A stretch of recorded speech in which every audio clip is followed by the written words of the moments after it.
ज्ञानतिमिरान्धस्य ज्ञानञ्जनशलाकया चक्षुरुन्मीलितं येन तस्मै श्रीगुरवे नमः। श्रीचैतन्यमनोभीष्टं स्थापितं येन भूतले स्वयं रूपकदा मह्यं ददाति स्वपदान्तिकं। वन्देऽहं श्रीगुरोः श्रीयुतपदकमलं श्रीगुरोन् वैष्णवांश्च श्रीरूपं साग्रजातं सहगणरघुनाथान्वितं तं सजीवं साद्वैतं सावधूतं परिजनसहितं कृष्णचैतन्यदेवं श्रीराधाकृष्णपादान् सहगणललिता श्रीविशाखान्वितांश्च। हे कृष्णकरुणासिन्धो दीनबन्धो जगत्पते गोपेश गोपिकान्त राधाकान्त नमोऽस्तु ते। तप्तकाञ्चन गौराङ्गी राधे वृन्दावनेश्वरी वृषभानुसुते देवी प्रणमामि हरिप्रिये। वाञ्छाकल्पतरुभ्यश्च कृपासिन्धुभ्य एव च पतितानां पावनेभ्यो वैष्णवेभ्यो नमो नमः। जय श्री कृष्ण चैतन्य प्रभु नित्यानंद श्री अद्वैत गदाधर श्रीवासादि गौर भक्तवृंद। हरे कृष्णा कृष्णा कृष्णा हरे हरे, हरे Ram Ram Ram Hare Hare. We're all very fortunate to be here in Vrindavan Dham. Of all the places that we could be in this world, we're very fortunate by the divine grace of Srila Prabhupada to be sitting here in Vrindavan Dham. This morning we're going to try to say a few words to glorify some of our predecessors. Today is of course the Avirbhav Titi of His Divine Grace Sri Srimad Bhaktisiddhanta Saraswati Goswami Maharaj Srila Prabhupada, who is the spiritual master of the founder Acharya of ISKCON, His Divine Grace A.C. Bhaktivedanta Swami Srila Prabhupada. At one point in my life, I was living in Cuttack, Orissa, and there I had the opportunity to associate with one of Srila Prabhupada's godbrothers. His name was Jati Shekhara Prabhu. Although he was aged, he was a grahastha, and he was living there, more or less senior resident of the Mat, Gaudiya Mat in Cuttack, Orissa. And we were discussing Krishna Consciousness one day, and he said, actually, there's only one flaw that I can find in ISKCON, he said, and that is that in your Back to Godhead magazine, you've put the picture of Srila Prabhupada, but not the picture of Bhaktisiddhanta Saraswati Thakur. And I didn't say anything, of course, but it's natural for any disciple to feel that his own spiritual master is the greatest acharya that ever was. So it's an expected sentiment. But the more I thought about what he said, I appreciated the fact that if it were not for Bhaktisiddhanta Saraswati Thakur, none of us would be sitting here today. There would be no Srila Prabhupada without Bhaktisiddhanta Saraswati Thakur. And there would be no Gaur Govinda Maharaj without Srila Bhaktisiddhanta Saraswati Goswami as well. We're all very, very fortunate to have such a great, great acharya in our line and in our lives, even if only indirectly. Srila Bhaktisiddhanta Saraswati Thakur compiled a notebook full of verses that are very important and which encapsulate the Siddhanta of Gaudiya Vaishnava Sampradaya. And it's entitled Gaudiya Kantahara, which indicates that these are all verses that we should memorize or wear around our neck at least, just like we wear our neck beads. So in that book, he's giving a couple of Shastric definitions of what is an acharya. And he quotes from Vayu Purana, Achinoti yashastrartham achare sthapiyati api swayam acharate yasmat acharyam tena kirtitaha. An acharya is that person who is explaining what he teaches the essential purport of the Shastra, and he establishes how to apply that Shastra by his own activities. He teaches by his own example. And therefore, this person is called acharya. Acharya means your own behavior, how you act, what you do. The example that you set. We know that Krishna also says in Bhagavad-gita, Yad yad acharati shreshthas tat tat evetaro janaha sayat pramanam kurate. Pramanam kurate. Just by acting, the acharyas set the pramana. They determine what is the standard that we should all aspire to, just by their behavior. Therefore, they're called acharya. Similarly, in the Manusmriti, there's a similar reference. He says, Upaniyut yashishyam Vedamadhyapayet dvijaha sankalpam sarahasyam cha tam acharyam prachakshate. The acharya is someone who brings a disciple closer into the study of the Vedas. So he does this by his words, and his words, the import of his words are his example. No one would listen to Srila Prabhupada until he established the International Society for Krishna Consciousness. This was his experience. He was trying to establish something in this world after the departure of his own spiritual master. Here in India, he was preaching. Vigorously, he was preaching here in India. Even as a sannyasi, he was preaching. And of all places in the world, if people will respect sannyasis, it's here in India. But even as a sannyasi, Srila Prabhupada found it very hard to get anyone to take him very seriously. Even his behavior was perfect, but he had to establish this movement.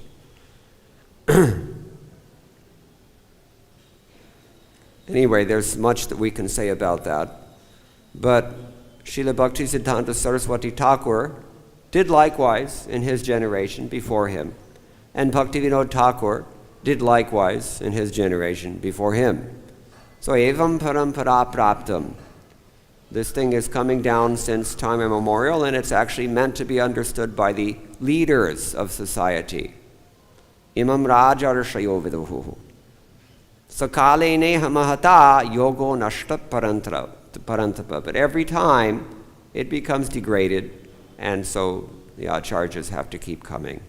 In every generation, we all go through the same lessons, we all know the same people, we all do the same things, including making the same mistakes. And we do this life after life after life. And in this world, this is the history as well. So Srimad Bhaktisiddhanta Saraswati Goswami Maharaj, Srila Prabhupada's Prabhupada, he worked so hard to really establish some institutional basis for the teachings of his own father, Srila Bhaktivedanta Thakur. We all sing the songs of Bhaktivedanta Thakur and appreciate those songs. But those songs would not have seen the light of day if it were not for Bhaktisiddhanta Saraswati Thakur. Because Srila Bhaktivedanta Thakur, even though he had so many children, how many children did he have? 13. Raise your hand if you have 13 children. Nowadays, people don't do this. Previously, people had big families. They were able, and they were able to train their children as well. Nowadays, we can't do anything.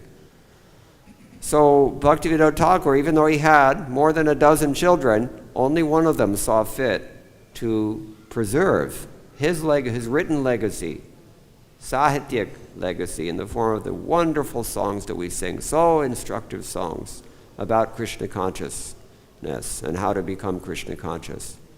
This is only one of his many, many contributions.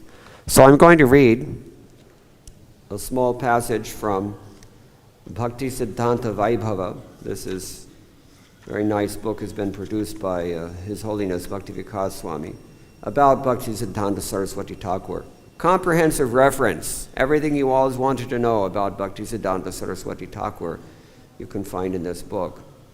So he's giving, in one chapter, he's giving an overview of his character and his life, Bhaktisiddhanta Saraswati Thakur.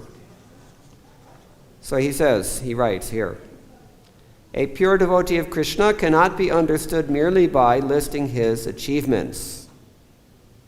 His very existence is axiomatically outstanding because he loves Krishna. Non-devotees eulogize celebrities in politics, business, entertainment, social service, warfare, scholastics, and art.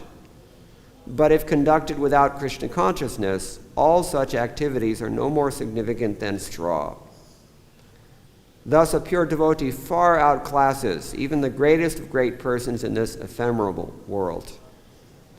Even the apparently ordinary activities of a pure devotee, such as bathing and eating, bestow immeasurable benediction on the entire universe. Simply by his presence, a Mahabhagavata sanctifies countless conditioned souls. And what can be said of those special devotees who preach the message of Krishna, who struggle within the material atmosphere to convince the fettered souls to again turn their face toward him? Krishna imbues such emissaries with divine ability to perform otherwise impossible tasks. Just as Hanuman was empowered by Lord Ram to jump over the sea, or as Arjuna was empowered by Lord Krishna to triumph at Kurukshetra, Srila Bhaktisiddhanta Saraswati Thakur was empowered by Lord Chaitanya to vigorously preach and thereby establish his message in this world. Like his beloved Mahaprabhu, Srila Bhaktisiddhanta Saraswati exhibited extraordinary scholastic talents in youth, but renounced materialistic academic pursuits to absorb himself in the real mission for which he had come, practicing and preaching Shuddha Bhakti. Actually, Srila Bhaktivedanta Thakur, even though he worked so hard and elevated the status of the Gaudiya Vaishnava Sampradaya in Indian society around the turn of the last century, just over 100 years ago,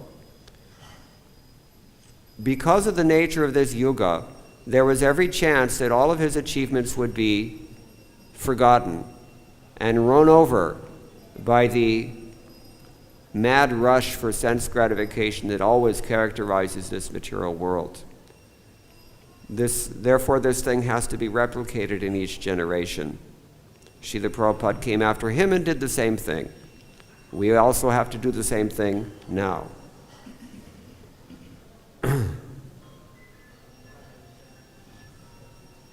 Srila Saraswati Thakur's mission is encapsulated in his own statement, Prana ache tana she hetu prachar, which means one who has life can preach.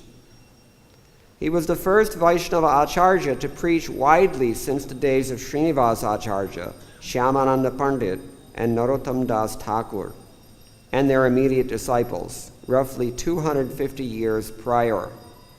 His method emulated that of Nityananda Prabhu, the prototypical Gaudiya preacher. Prema pracharana ara pakhandadalan, dvikarte avadhuta karena brahman. Nityananda toured for two purposes, to preach prema bhakti and to subdue atheists.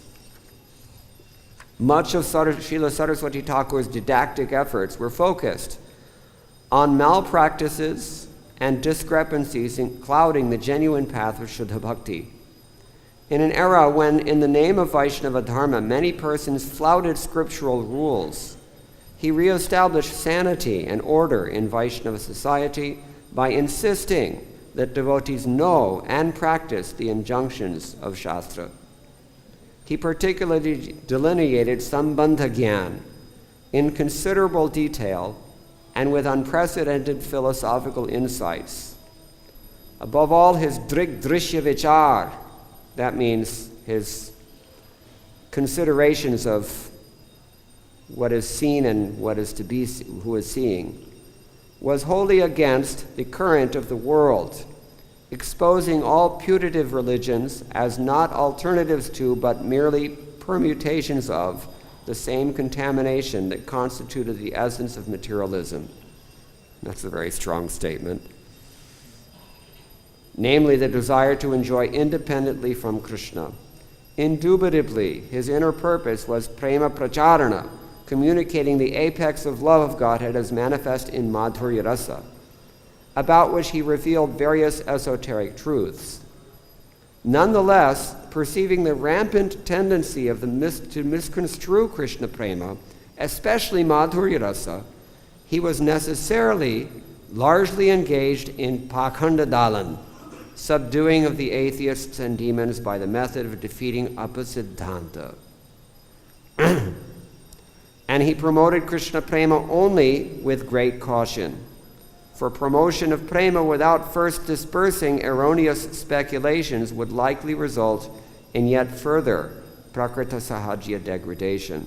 Thus his boldness, zeal, and liberality in widely spreading Shuddha Bhakti was tempered with distinct guardedness in revealing its highest aspects. Encountering a world more full of misconceptions and decadence than ever before, Srila Bhaktisiddhanta Saraswati was determined to fight back, and he did so with unparalleled combative spirit. No previous Gaudiya Acharya had been so aggressive in attacking the enemies of devotion. He roundly protested anything offensive to Krishna, and was particularly strong against Mayavadis, empiric scholars, and misrepresentatives of Vaishnava Dharma. He fervidly condemned everything short of unmotivated devotional service. Fearless and outspoken, he inevitably invited hostility, yet was never deterred by adversaries. Propelled by divine afflatus, I don't know this word. Sorry. Anybody know what it means? Afflatus. The book is written that way. He went on speaking powerfully throughout his life, not caring for outside objections or even his own disciples' dissatisfaction.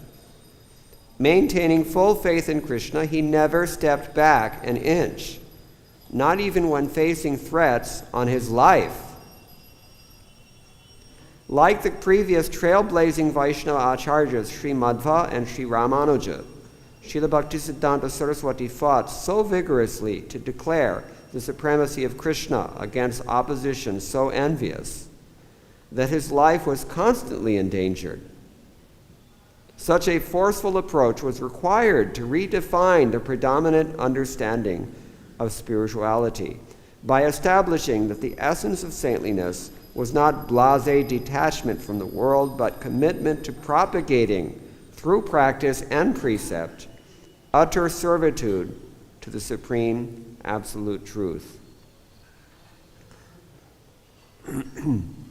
Although a proponent of the absolute truth, as revealed in the ancient scriptures, Srila Saraswati Thakur was not a traditionalist as generally considered.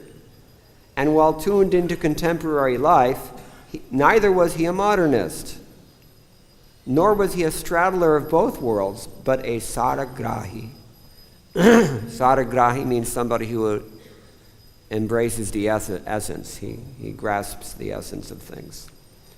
He presented the absolute truth at the heart of traditional teachings and adopted from current practices whatever could be utilized for delivering that truth. He cut all else extraneous to the truth, including not only neoteric forms of agnosticism, but also hallowed beliefs, customs, and superstitions identified as traditional yet subtly or manifestly opposed to the ultimate truth. Decried as an enemy of orthodoxy, and indeed resolutely pitted against socially accepted forms of institutionalized deviation from Shuddha Bhakti. He was yet the only truly orthodox proponent of Gaudiya Vaishnava Dharma in that era. Actually, Bhaktisiddhanta Saraswati Thakur, mostly his efforts were aimed at two classes, which he vigorously opposed among the Vaishnavas. One is the caste Goswamis, and the other one is the Prakriti Sahajiyas. This is being addressed here. And of course, he was attacking Mayavad especially. Actually, Srila Prabhupada said there's one prominent impersonalist mission, still it has some prominence in the world, which was just coming up around that time, about 100 years ago. And the members of that institution claim to be sannyasis, but at the same time, they're known for eating murgi. They're called Murgi Mission, non-vegetarian sannyasis, so-called. Very scholarly, but not very much practicing the regulative principles. So Srila Prabhupada said that at the time of Bhaktisiddhanta Saraswati Thakur, the preaching of the Gaudiya Math was so strong and so pervasive and influential throughout India that this mission was practically speaking erased. It could not rise, could not get so much prominence. But because the disciples of Bhaktisiddhanta Saraswati Thakur fell victim to their own material ambitions, they began to fight amongst one another, especially after he left. And because of that distraction, this other impersonalist mission became the most prominent so-called spiritual institution in Bengal, at least. And even to this day, if you denigrate the name of its founder, you may be killed. So Srila Prabhupada commented on that. He said, actually it was the fault of his godbrothers that these Mayavadis have become so prominent. This is something we can consider. In another conversation with Prabhupada's godbrother Jati Shekhar, one devotee asked him, why did this happen? Even with such a spiritual master as Bhaktisiddhanta Saraswati Thakur, there can be such deviation. And his answer was very simple. He said, adhikara langhana. They overstepped they didn't have an adequate sense of their own adhikar, their own prerogative. They had an inflated sense of their own importance, of their own advancement also, and therefore they fell victim. This happens in every generation. We should be very careful for this. Adhikara ulangam, to not overstep.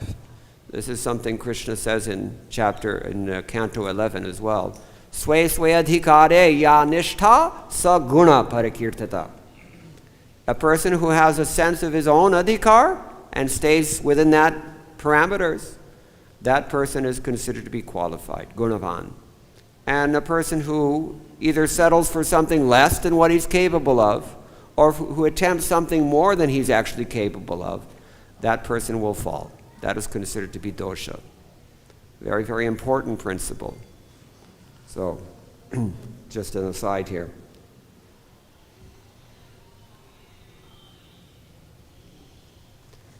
We have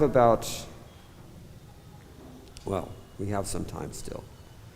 But I'm going to read from a very interesting statement made by Srila Bhaktisiddhanta Saraswati Thakur in one of his lectures. It was in Bengali, of course. It was recorded, written down, and it's been translated in English as follows. He was speaking on the principle of acarya mam vijaniyan. Who knows that verse? Who can recite that verse? Acarya mam vijaniyan.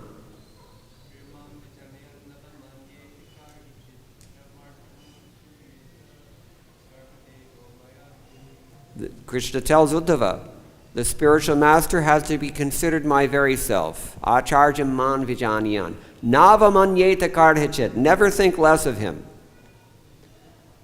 Namartyabudhyasu yeta. You should not envy him. Neither should you think him to be an ordinary person, even if he looks to be an ordinary person, to his family members or others. Why? Sarva deva mayo guruhu. All the gods reside within the person of the Acharya. All demigods, all saintly persons. So speaking on this principle, Srila Bhaktisiddhanta Saraswati Thakur spoke the following words. There is nothing more auspicious than serving the spiritual master. Among all kinds of worship, worship of the Supreme Lord is the greatest, but service to the spiritual master is even greater. Unless we are fully convinced about this, we cannot properly take shelter of our Guru and understand that he is our shelter, protector, and maintainer. The Vedas say, Sarvaswam Guruve Dadyat. Everything should be offered to the spiritual master. If we do not serve the Guru by offering our lives, wealth, intelligence, speech, mind, knowledge, and body at his lotus feet, we will not become free of our absorption in matter. We will not give up our material desires. Our material disease will not be cured, and our illusion, fear, and distress will not be vanquished. By surrendering completely at the Guru's feet, we become free from illusion, fear, and lamentation. If we aspire for the spiritual master's causeless mercy, then the spiritual master will bless us without duplicity. The spiritual master is not a mortal being. He is immortal or eternal. The spiritual master is eternal, his service is eternal, and his servants are eternal. Therefore, we have nothing to worry about if we serve him. We will be free from death. Since our material attachment or sense of being the doer is strong at present, we are anxious and miserable. Only the spiritual master can protect us from such formidable pride. Do we want his protection?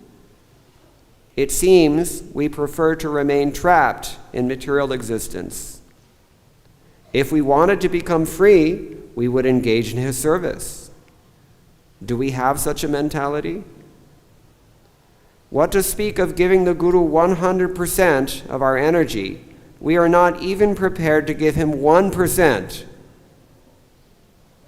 Unless we accept the essence of everything, Lord Krishna, as the goal in life, how can we achieve him? Our present pathetic condition is due to our not accepting the spiritual master as if he were as good as the Supreme Lord. This is the root cause of our continued attachment to matter. That is why I say one should not consider the spiritual master as an ordinary being. He is the one who can give you unlimited life. He is the doctor of your soul, your protector, your maintainer, benefactor, and selfless well-wisher. If we are not prepared to take complete shelter of his lotus feet, then we should expect to be cheated according to the degree of our negligence or our duplicity. Think carefully about this. If we are not introspective, we will not be successful.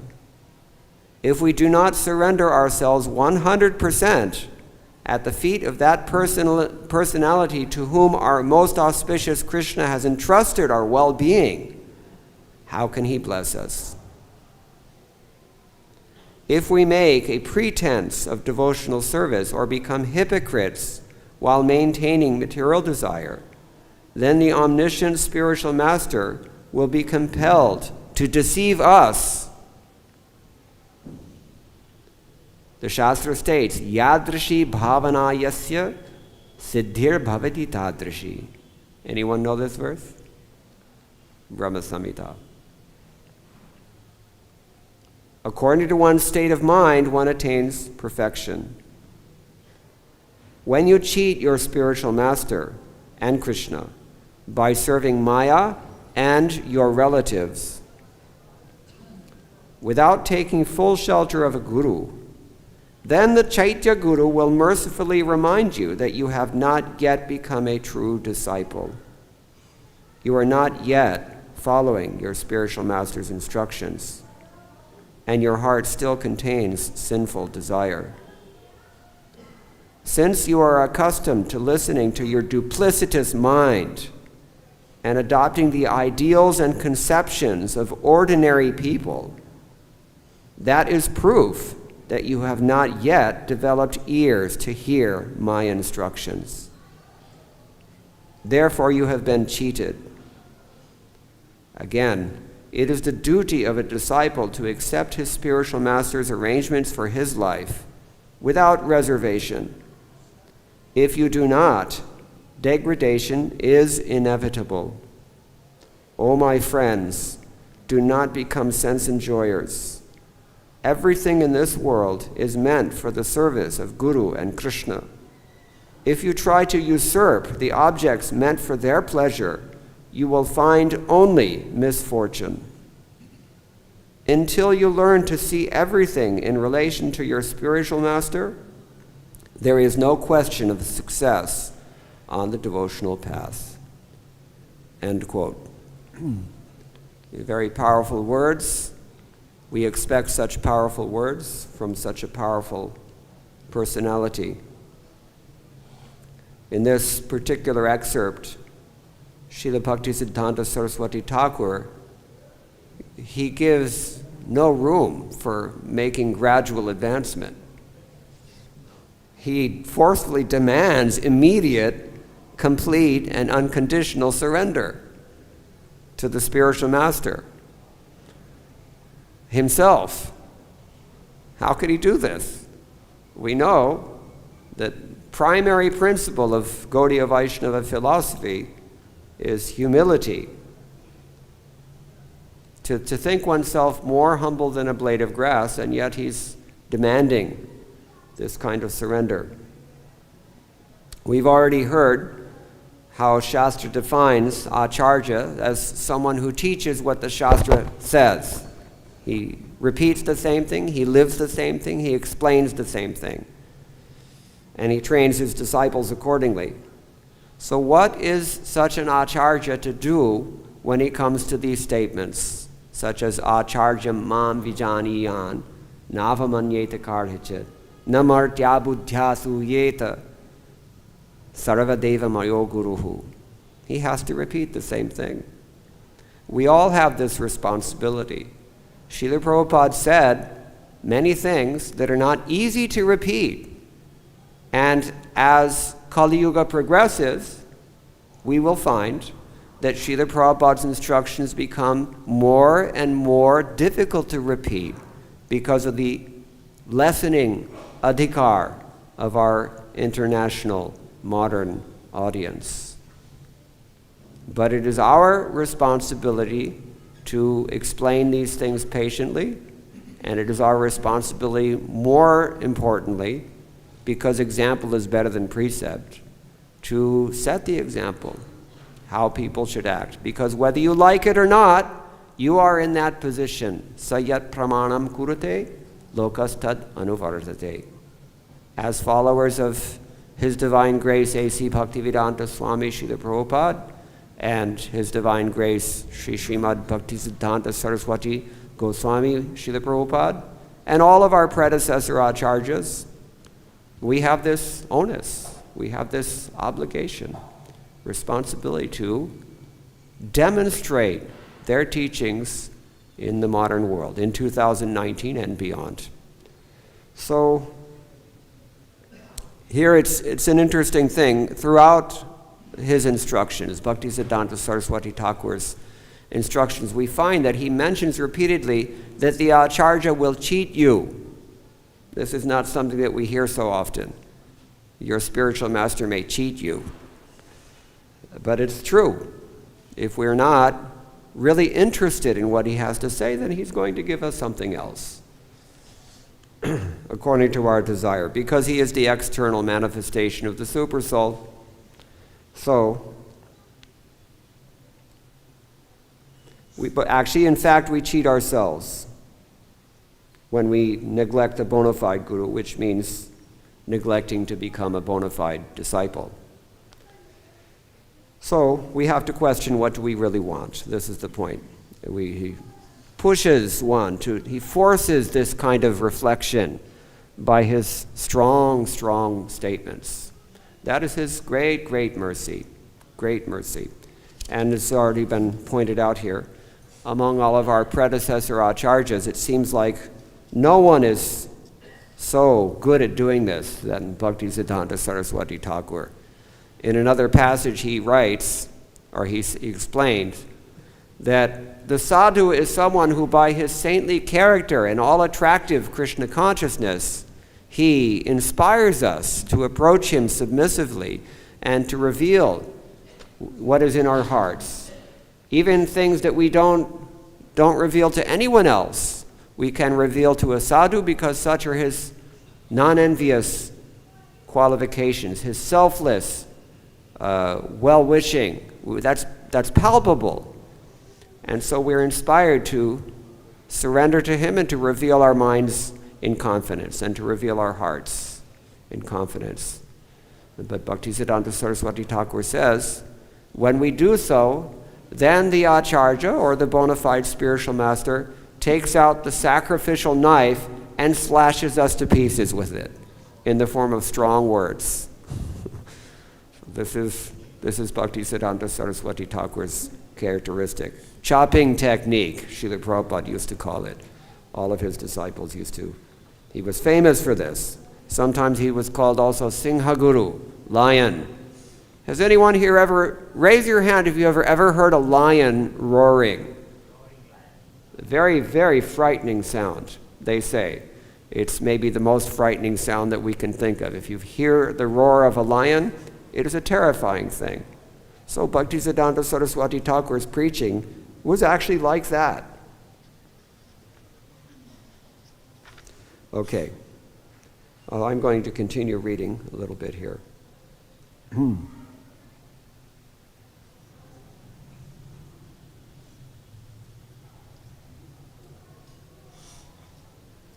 His orthodoxy in adhering to the essence of bhakti and dharma did not inhibit him from presenting it more innovatively than had any previous acharya.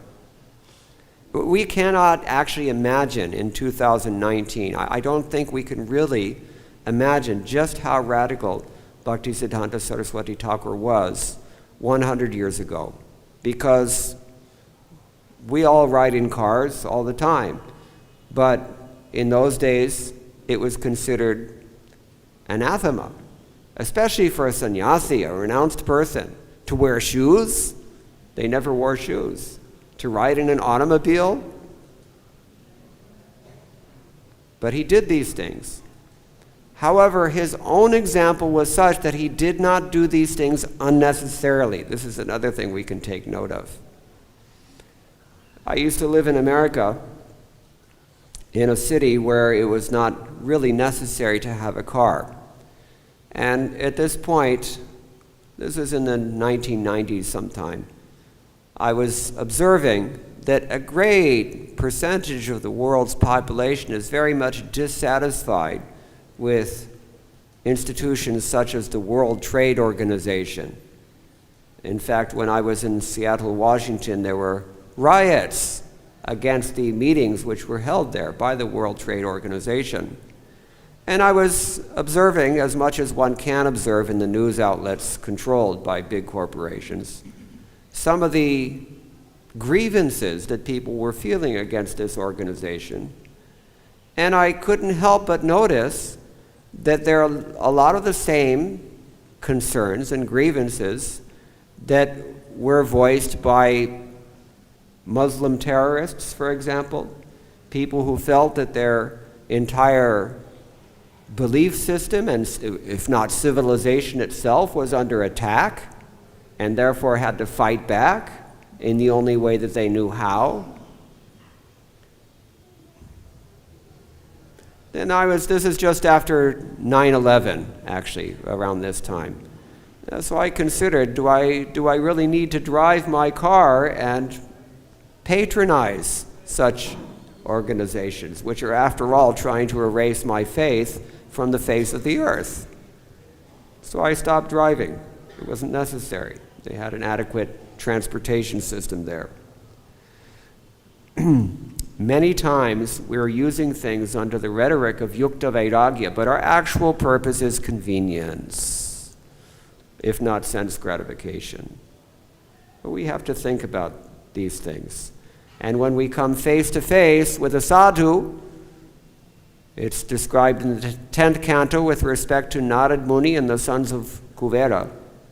A sadhu is like the sun that cannot hide anything. There can be no darkness in his presence. When we come face to face with a sadhu like Bhaktisiddhanta Saraswati Thakur, who is not afraid to repeat all the instructions of his own spiritual master, all the instructions of Shastra, even the uncomfortable ones, then we can actually become purified by that interface. And that is its purpose. So,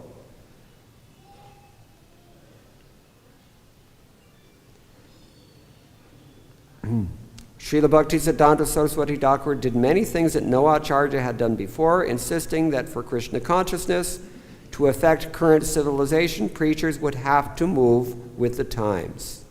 He discovered previously unimagined meaning in Rupa Goswami's principle of yukta vairagya.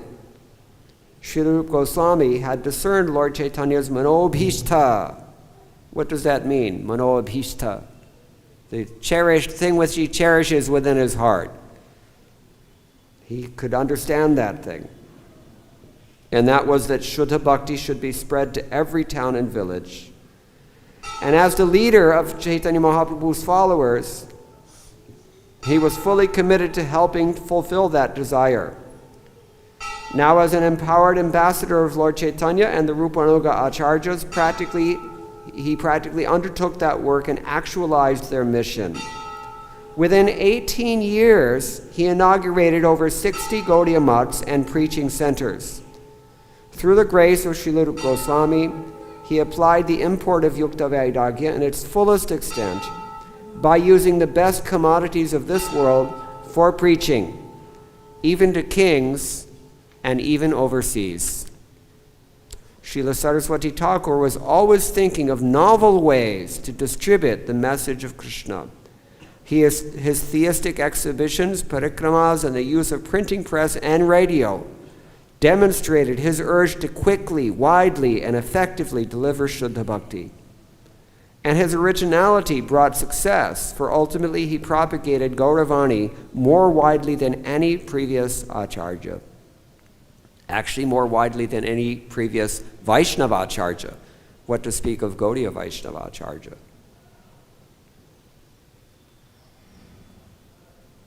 Although idealism and pragmatism rarely coalesce, Srila Bhaktisiddhanta Saraswati was able to combine the grassroots preaching of Srila Bhaktivinoda Thakur with the spirit of detachment and austerity of Srila Gaur Kishore Das Babaji. By bringing meaningful discipline and verve into the Gaudiya Vaishnava Sampradaya, which otherwise was languishing under the influence of Prakrita Sahajias on one side, and smarta formalism on the other side. He manifested a mission at once relevant to the world, while patently distinct from it.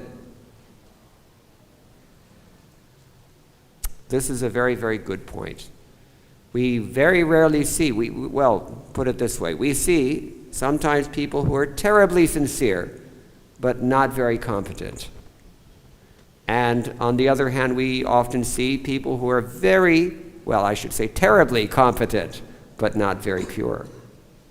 But to find someone who perfectly embodies both, that is a very rare thing. Such a person can be the Acharya. Bhaktisiddhanta Saraswati Thakur was like that. Srila Prabhupada was also like that. Pure devotee can be like that. He transformed the lives and infused thousands of followers and trained them with love of Krishna and trained them in devotional service. At a time when there were very few such societies, he was the founder and helmsman of a dynamic spiritual movement preaching actively all over India and beyond. Being the first major Vaishnava outreach organization in centuries, it astounded the people of India with its freshness, dash, and sophistication. Yet they were astounded even more by its leader, for Bhaktisiddhanta Saraswati Thakur was a true Acharya in the mold of such luminaries as Ramanuja and Madhva. Indeed, his status outshone that of many great Acharyas dear to the Lord. Srila Saraswati Thakur never tired of talking about Krishna. His lectures were frequent and long. He was ever eager to commune with intellectuals, religious leaders, and other prominent people, and he met with nearly all who were well known at that time in Bengal, not for the sake of exchanging social niceties, but desiring to impress upon them the superlative position of Lord Chaitanya's doctrine. In debate, he was unassailable, well earning a reputation for demolishing false logic. Despite speaking to innumerable reputed scholars, he was never overmatched or obliged to conciliate. He incessantly pressed the same point to everyone: full surrender to Krishna.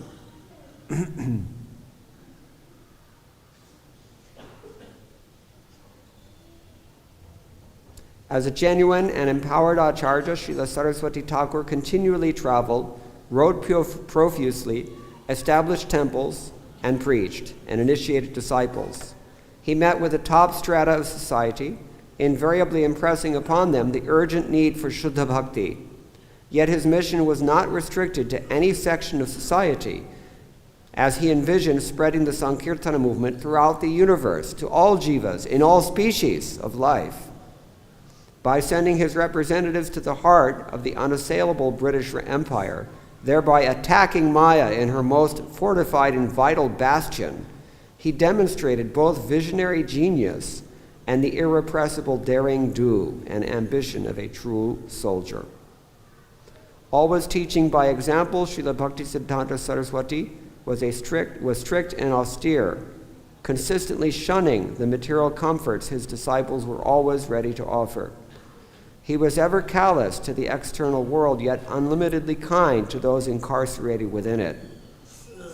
His pleasure was in chanting the holy names and in undergoing all troubles to induce others to do likewise.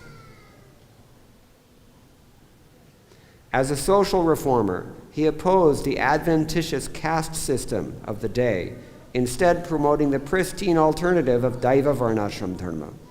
He declared the essence of Brahminical quality to be not birth, but spiritual advancement, and thus initiated aspiring Vaishnavas from all castes. Continuing the lead of Srila Bhaktivedanta Thakur, Srila Saraswati Thakur performed unprecedented service to Sri Dham Mayapur. Srila Saraswati Thakur exponentially increased the work of developing the expansive Sri Chaitanya Mat and other major and smaller buildings, reintroducing Navadvip Dham Parikrama and quelling the dissent of those who denied that Mayapur is the actual birthplace of Lord Chaitanya. Srimad Bhakti Rakshak Sridhar Maharaj, one of Prabhupada's godbrothers, summarized the mission of Srila Bhaktisiddhanta Saraswati Thakur as follows. Nikhila bhuvanamaya chinna vichinna kartri vibhuta bahula mrigya mukti mohanta datri shitad vidhiragaradhya radhesha dhvani vilasata hrida nityam bhaktisiddhanta vani. Beautiful. He says, quote, with his first step, he cut to pieces the entire plane of exploitation. And with his second step, he crushed the speculation of scholars of salvation and liberation. With his third, he softened Vaidhi Bhakti with a touch of divine love, Ragmarg. Taking us beyond Vaikuntha, he has introduced us to the highest worship of Sri Sri Radha Govinda.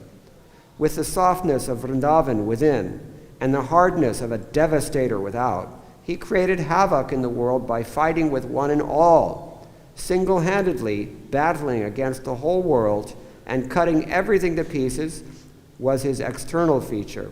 His second attitude was to stop the boasting research of scholars and doctors of different schools of thought.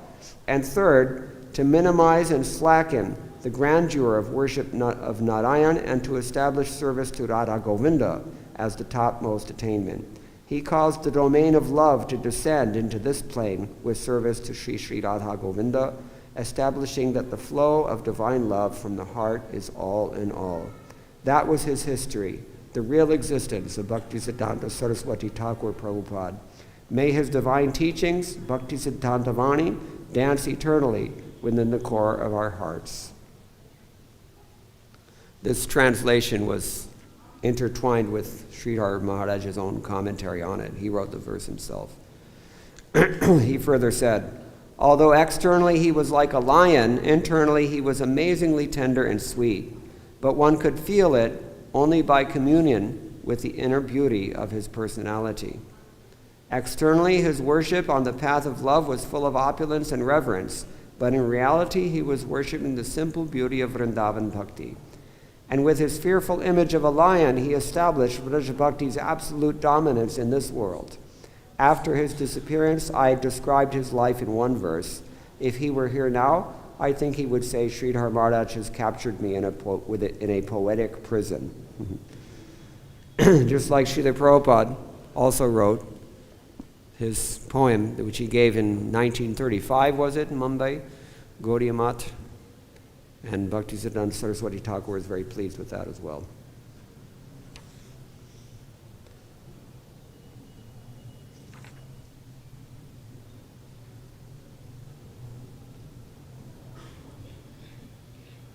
As observed by Sripad B.P. Puri Maharaj, who spent 13 years with him, quote, I was astounded. He was completely pure. There was no black spot in his whole life. End quote. Even though the personality of Srila Bhaktisiddhanta Saraswati Thakur is not yet widely known amongst mundaners on this planet, the quality of his benediction far exceeds that of Buddha, Jesus, and other titans of religion. It is highly regrettable that, and a symptom of the times, that many common men are lauded as sadhus and religious icons, whereas personages of the spiritual stature of Srila Saraswati Thakur remain largely unknown to the condemned populace of this wretched age. While the blind lead the blind, Srila Saraswati Thakur is a seer of reality capable of dispelling spiritual blindness, who as a direct manifestation of Sri Krishna's internal potency is simply not of this world, and thus not comparable to any mundane moralist, elementary religious teacher, or unenlightened altruist.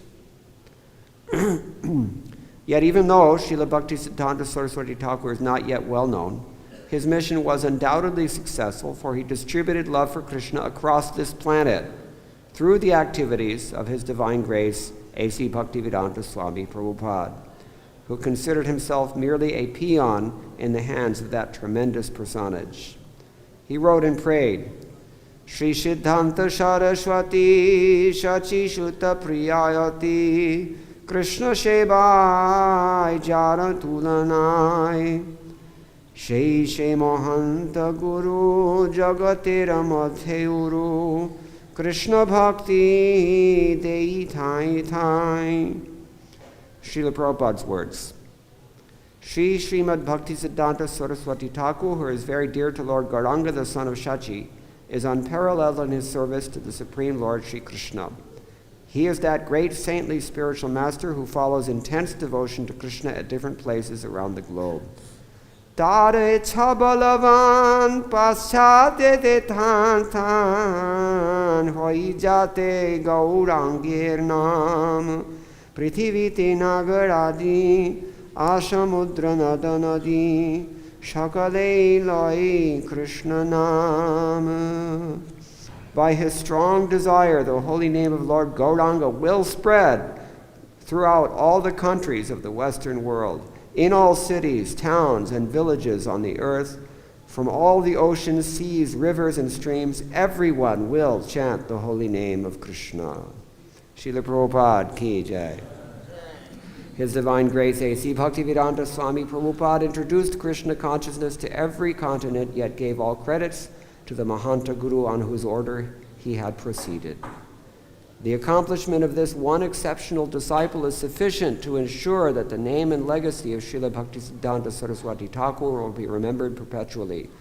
As His Divine Grace A.C. Bhaktivedanta Swami Prabhupada wrote about his spiritual master, he lives forever by his divine instructions, and the follower lives with him.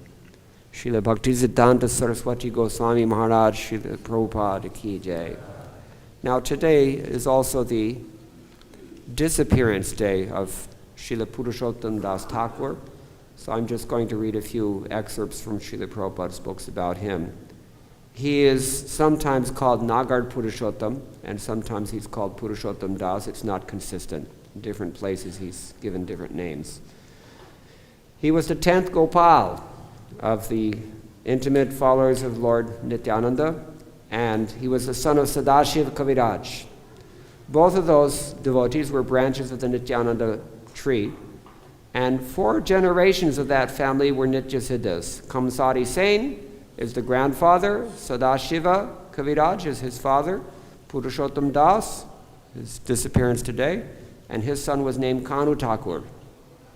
The Gaur-Ganadesh Deepika identifies Kamsari Sen as Ratnavali Sakhi and Sadashiva Kaviraj as Chandravali Sakhi. Sri Chaitanya Charitamrita Adi Lila, chapter 11, texts 38 and 9 say, the 23rd and 24th prominent devotees of Nityananda Prabhu were Sadashiva Kaviraj and his son Purushottam Das, who was the 10th Gopala. From birth, Purushottam Das was merged in the service of the lotus feet of Lord Nityananda Prabhu, and he always engaged in childish play with Lord Krishna. Sri Kanu Thakur, a very respectable gentleman, was the son of Purushottam Das. He was such a great devotee that Lord Krishna always lived in his body. Purushottam Das Thakur's wife was named Janhva Devi. She died while her son Kanu Thakur was just a young child, so Nityananda Prabhu named that boy Shishu Krishna Das.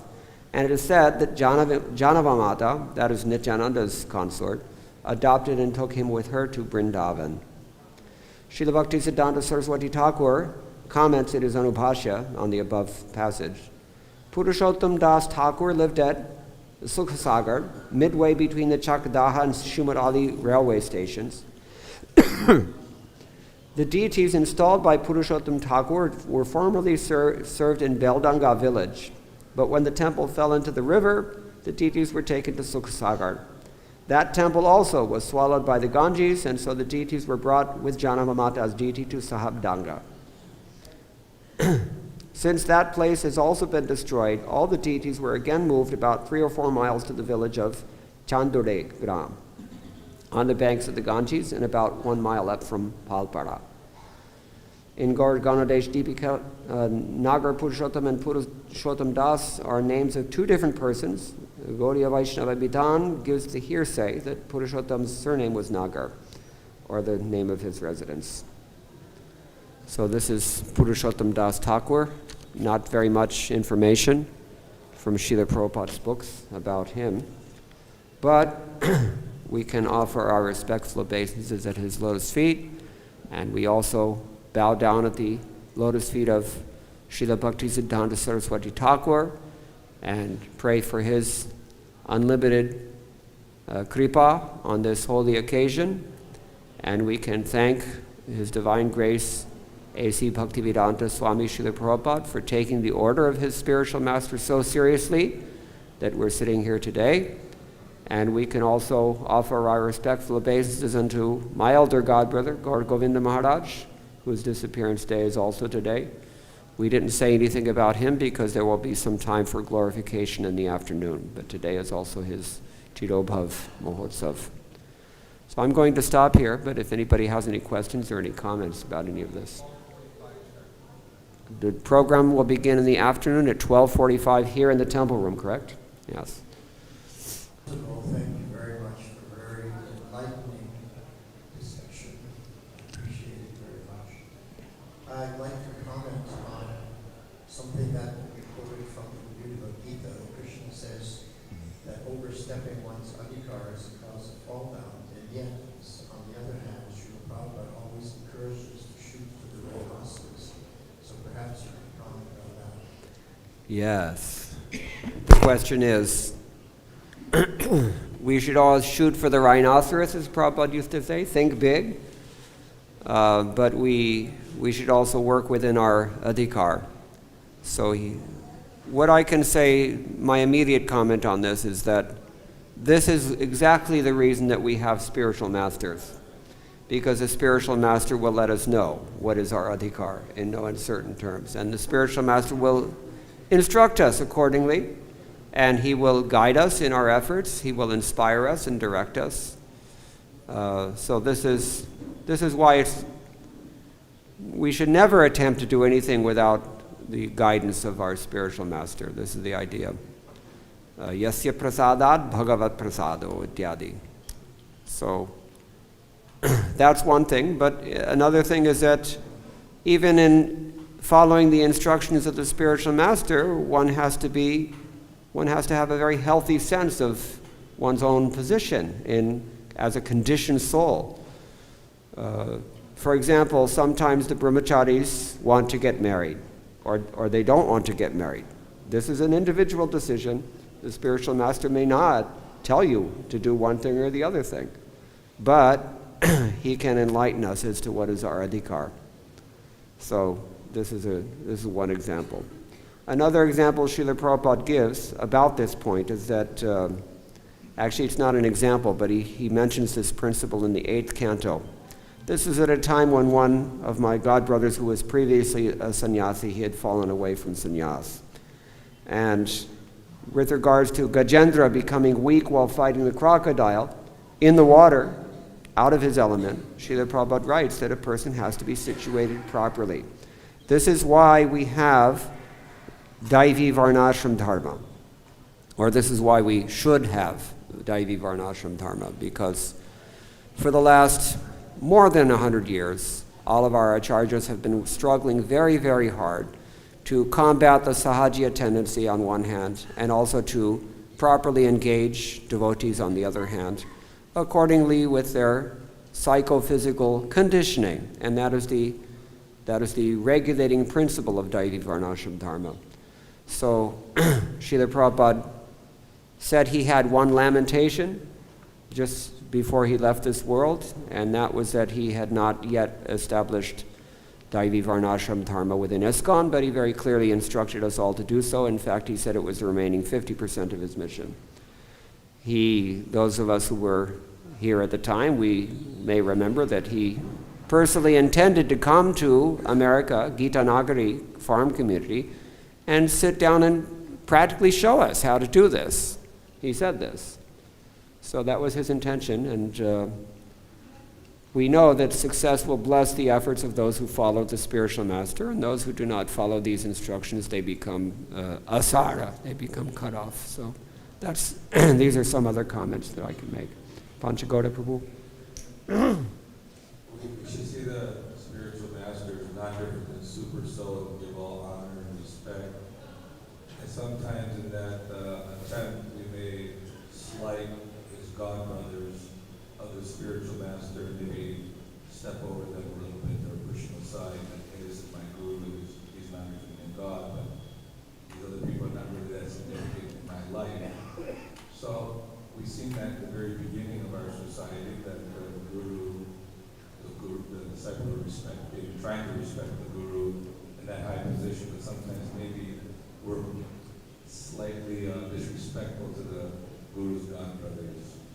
Very good point.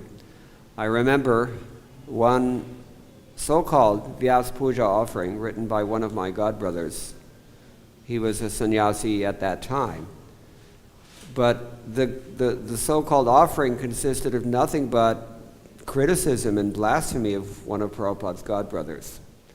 And he fell down hard just after he wrote that.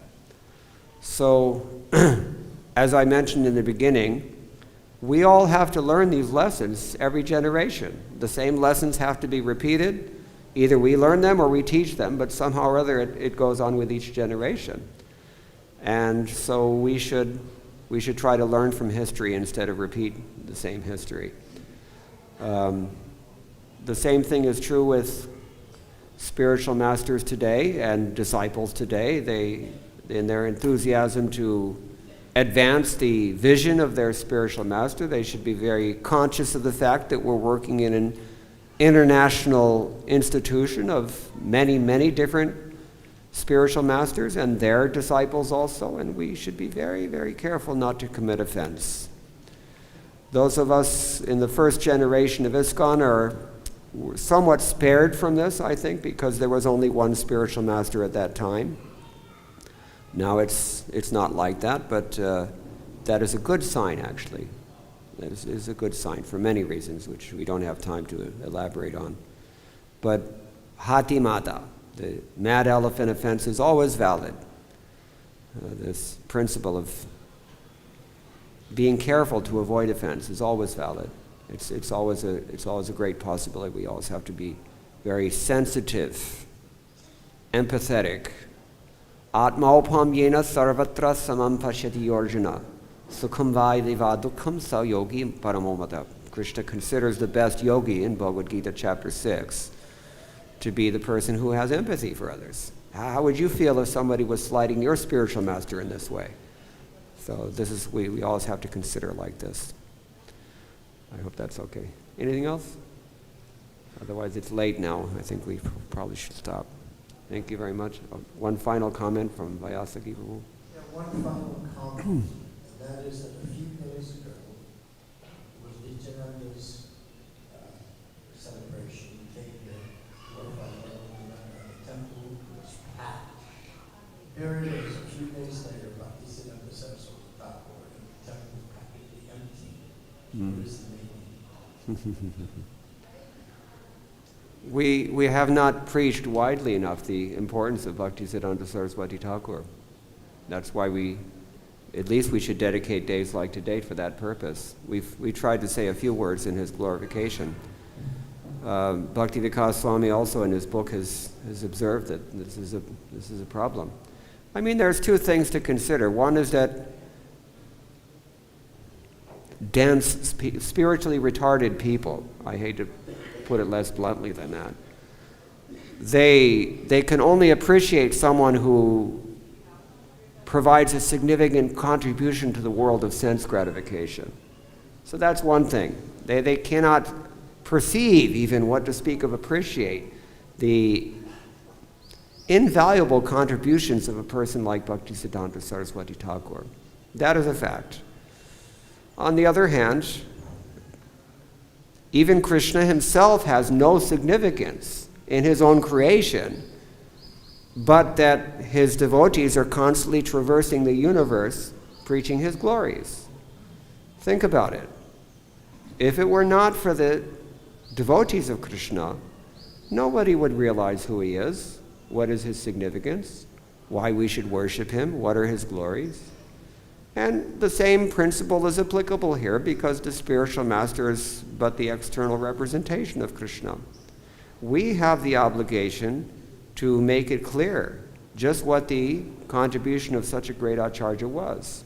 And if we do so more widely, then people will definitely appreciate, at least those people who are interested in Krishna bhakti. So, to glorify Krishna is one thing, but to glorify the Vaishnavas is even sweeter than that. So we have a lot of work to do. Is that okay? Yeah. All right, thank you very much. All glories to Srila Prabhupada.